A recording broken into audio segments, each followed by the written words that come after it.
Welcome to Witch Hunt. I'm Antonio Stuckey. In this entry in our victim story series, I will be telling the story of Salem Witch Trial victim Elizabeth Howe. Elizabeth Jackson Howe was born around 1635 to William and Joanna Jackson in Raleigh, England. The family would later move to the Massachusetts Bay Colony and be one of the first settlers of Raleigh, Massachusetts around 1640. Elizabeth Jackson met and later married her husband, James Howe Jr., around 1658. They married on April 13, 1658, and will go on to have 5 children, 4 daughters and 1 son, becoming a beloved mother to her children. 3 of her 5 children will go on to marry, with her daughters Mary and Abigail remaining unmarried. This is important later.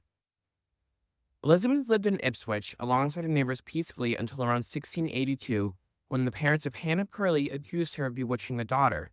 The young girl sadly died of her mysterious illness, but not before Goody Howe visited Hannah and asked her if she was her afflictor, to which Hannah Curley responded, "If I did complain of you in my face, I know not that I did so." It is later said that Hannah's parents and brother corrected Hannah and took accusing Elizabeth, to which Raleigh's minister Samuel Phillips scolded the boy. The accusation went nowhere and she was not arrested. However, the suspicion stuck, and she was denied membership into the Ipswich church. She largely kept to herself, and while suspicion against her continued, suspecting her of sickness of livestock, poisoned apples, and rotting fence posts. The primary reason she was likely accused was the gossip stemming from the accusations from the Purley family. The primary accusers were Abigail Williams, Mary Walcott, Mercy Lewis, etc. During her 1-month incarceration, her blind husband made the 27-mile trip to Boston twice a week with the help of his daughters Abigail and Mary.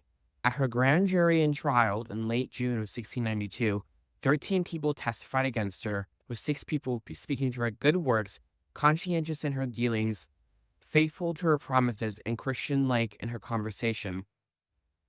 Sadly, at her trial, Elizabeth was found guilty. She was brought to execution alongside Rebecca Nurse, Sarah Wilds, Susanna Martin, and Sarah Good. It is possible that her body was retrieved after her execution and buried on Howland in Ipswich. Her unmarried daughters would continue to take care of their blind father until his death in 1700. Elizabeth Howe was fully exonerated in 1711 through the work of her daughters, Mary and Abigail, clearing their mother's name. Elizabeth was honored at the Danvers Memorial, Charter Street Memorial, Proctor's Ledge Memorial, a stone on Topsail Common, and the Elizabeth Howe Nature Reservation in Ipswich. I hope you enjoyed, and we will continue to do more series regarding Salem Witch Trial victims and other victims of witch hunts throughout history. Thank you. Have a good day.